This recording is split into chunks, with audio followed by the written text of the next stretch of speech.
ವಯಸ್ಕರಾದ ಶ್ರೀಶೈಲ್ ಪಾಟೀಲ್, ಗಣೇಶ್ ಪಡೋರು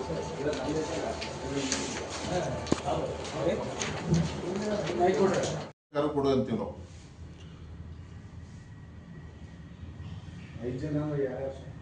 ಶಿವಾನ್ ಪಾಟೀಲ್ರು, ನಮ್ಮ ಅಶೋಕ್ ಮನಗುಳಿ ಅವರು, ಕಾಶ್ಯಪ್ನವರು, ರಾಜು ಕಾಗೆ ಅವರು, ಲಕ್ಷ್ಮೀ ಹೆಬ್ಬಾಳ್ಕರ್ ಅವರು, ಅಥವಾ ಇನ್ನಿತರ ಯಾರಿದ್ರು ಈಗ ನಮಗೆ ಗೊತ್ತಿರುವಂಥದ್ದು ನಮ್ಮ ನೆರೆ ಜಿಲ್ಲೆಯವರು. ಮತ್ತು ನಮ್ಮವ್ರು ಕೊಟ್ಟರೆ ಎಲ್ಲ ಸಮಾಜದ ತಗೊಂಡು ಎಲ್ಲರಿಗೂ ಕೆಲಸ ಮಾಡುವಂಥ ಮನೋಭಾವ ಇರುವಂಥವ್ರು ಇರ್ತಾರೆ ನಮ್ಮವ್ರು.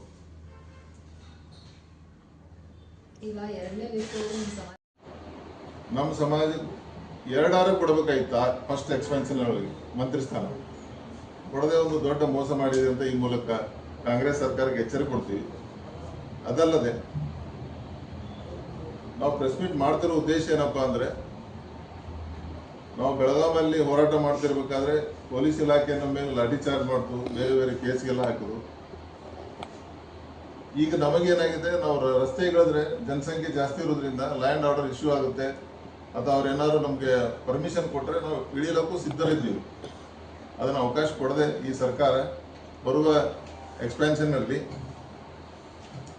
ಕನಿಷ್ಠ ಒಂದು 5 ಕಾಂಗ್ರೆಸ್ ನಾಯಕರೇನು ನಮ್ಮ ಸಮಾಜದಿಂದ ಆಯ್ಕೆಯಾಗಿದ್ದಾರೆ ಅವರಿಗೆ ಈ ಮಂತ್ರಿ ಸ್ಥಾನ ಕೊಟ್ಟು, ಈಗೇನು ಕಾಂಗ್ರೆಸ್ ಸರ್ಕಾರ 136 ಸ್ಥಾನ ತಗೊಳಕ್ಕೆ ಏನು ನಮ್ಮ ಸಮಾಜ ದೊಡ್ಡ ಕೊಡುಗೆ ಕೊಟ್ಟಿದೆ, ಆ ಋಣದಲ್ಲಿ ಕಾಂಗ್ರೆಸ್ ಸರ್ಕಾರ ಇದೆ, ಅದು ತಾವು ಮನಗಂಡ್ಕೋಬೇಕು. ಲಿಂಗಾಯತರ ಅಂತೇಳಿ ನಮ್ಮ ಸಮಾಜನ ಕಡೆಗಣೆ ಮಾಡೋದು ಒಳ್ಳೇದಲ್ಲ. ಈಗ ಆಲ್ರೆಡಿ ತಾವು ಮಾಧ್ಯಮ ಮಿತ್ರರು ಕೆಲವರು ವಿತರಿಸಿದ ಲಿಂಗಾಯತರಲ್ಲಿ ಕೊಟ್ಟಿದ್ದಾರೆ ಕೋಟ ಅಂತೇಳಿ, ಬಟ್ ನಮ್ಮ ಸಮಾಜಕ್ಕೆ ಅನ್ಯಾಯ ಮಾಡ್ತಾ ಇದ್ದಾರೆ. ಆ ಅನ್ಯಾಯದ ವಿರುದ್ಧ ಇವತ್ತು ಪ್ರೆಸ್ ಮೀಟ್ ಕರೆದಿದ್ದಲ್ಲದೆ, ನಮಗೆಲ್ಲ ಗೊತ್ತಿದೆ ಹಿಂದೆ ಗೌಡ್ರಿರ್ಲಿ ಅಥವಾ ನಮ್ಮ ಸಮಾಜ ಏನೇನ್ರಿ ಬಂದ ಮನೆಗೆ ಯಾರಿಗೂ ಉಪವಾಸ ಕಲಿಸಿದ ಉದಾಹರಣೆ ಇಲ್ಲ. 2 ರೊಟ್ಟಿ ಇತ್ತಪ್ಪ ಅಂದ್ರೆ 4 ಜನಕ್ಕೆ ಹಂಚಿ ಅವ್ರು ಮತ್ತೆ ಆಮೇಲೆ ಊಟ ಮಾಡುವಂಥ ದೊಡ್ಡ ಸಮಾಜ ಇದು. ಹೃದಯ ಶ್ರೀಮಂತಿಕೆ ಇರುವಂಥ ಸಮಾಜ. ಅಂಥ ಸಮಾಜ ಮೇಲೆ ನೀವು ಕಾಂಗ್ರೆಸ್ ಸರ್ಕಾರ ಅನ್ಯಾಯ ಮಾಡ್ತಾ ಇದ್ದಾರೆ ಅಂತ.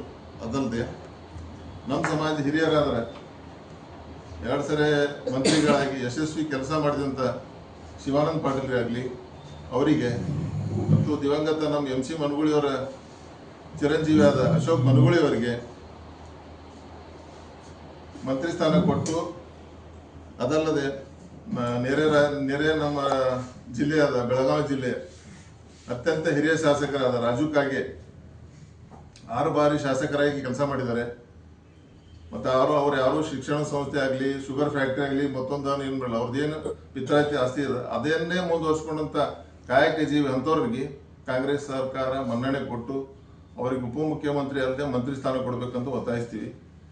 ಅದೇ ರೀತಿ ಧೀರ ಮಹಿಳಾ ಶಾಸಕರಾದ ಲಕ್ಷ್ಮೀ ಹೆಬ್ಬಾಳ್ಕರ್ ಅವರಿಗೆ ಪುನಃ ಮಂತ್ರಿ ಸ್ಥಾನ ಕೊಡಬೇಕಂತ ಕಾಂಗ್ರೆಸ್ ಸರ್ಕಾರ ಒತ್ತಾಯ ಮಾಡ್ತೀವಿ. ಅದಲ್ಲದೆ ನಮ್ಮ ನೆರೆ ಜಿಲ್ಲೆಯಾದ ಕಾಶ್ಯಪ್ನವ್ರವ್ರಿಗೆ, ಬಾಗಲಕೋಟೆ ಜಿಲ್ಲೆ ಕಾಶ್ಯಪ್ನವ್ರು, ವಿಜಯಾನಂದ ಕಾಶ್ಯಪ್ನವ್ರವ್ರಿಗೆ ಯುವಕರಿದ್ದಾರೆ, ಕೆಲಸ ಮಾಡೋರು ನಿಂತಿರ್ತಾರೆ. ಅಂಥವ್ರಿಗೆ ಕಾಂಗ್ರೆಸ್ ಸರ್ಕಾರ ಈ ಬರೋ ಕ್ಯಾಬಿನೆಟ್ ಎಕ್ಸ್ಪಾನ್ಷನ್ಲಿ ಕೊಡ್ತದಂತ ನಮ್ಮ ಸಂಪೂರ್ಣ ಭರವಸೆ ಇದೆ. ಒಂದು ವೇಳೆ ನಮ್ಮ ಬೇಡಿಕೆಗಳಿಗೆ ಅವರು ಮನ್ನಣೆ ಕೊಡದೇ ಇದ್ದರೆ ಕಾಂಗ್ರೆಸ್ ಹೈಕಮಾಂಡ್ ಆಗಲಿ, ಮಾನ್ಯ ಮುಖ್ಯಮಂತ್ರಿಗಳಾಗಲಿ, ಅವ್ರೇನು ದೊಡ್ಡ ದೊಡ್ಡ ಲೀಡರ್ ಇದ್ದಾರೆ ಕಾಂಗ್ರೆಸ್ಸಲ್ಲಿ, ಬರೋ ಎಲೆಕ್ಷನ್ 2028 ಅದಕ್ಕೆ ನಾವು ತಕ್ಕ ಉತ್ತರ ಕೊಡಕ್ಕೆ ನಾವು ಸಿದ್ಧರಿದ್ದೀವಿ. ಮತ್ತು ನಮ್ಮ ಋಣದಲ್ಲಿದ್ದೀರಿ, ಆ ಋಣವನ್ನು ನೀವು ತೀರಿಸುವಂಥ ಕೆಲಸ ತಮ್ಮ ಕಾಂಗ್ರೆಸ್ ಸರ್ಕಾರದಿಂದ ಆಗಲಿ ಅಂತ ನಾವು ಈ ಮೂಲಕ ತಮ್ಮ ಪತ್ರಿಕಾ ಮಾಧ್ಯಮ ಮೂಲಕ ಕಾಂಗ್ರೆಸ್ ಸರ್ಕಾರಕ್ಕೆ ಮತ್ತು ಕಾಂಗ್ರೆಸ್ ನಾಯಕರಿಗೆ ಒತ್ತಾಯಿಸ್ತೇವೆ.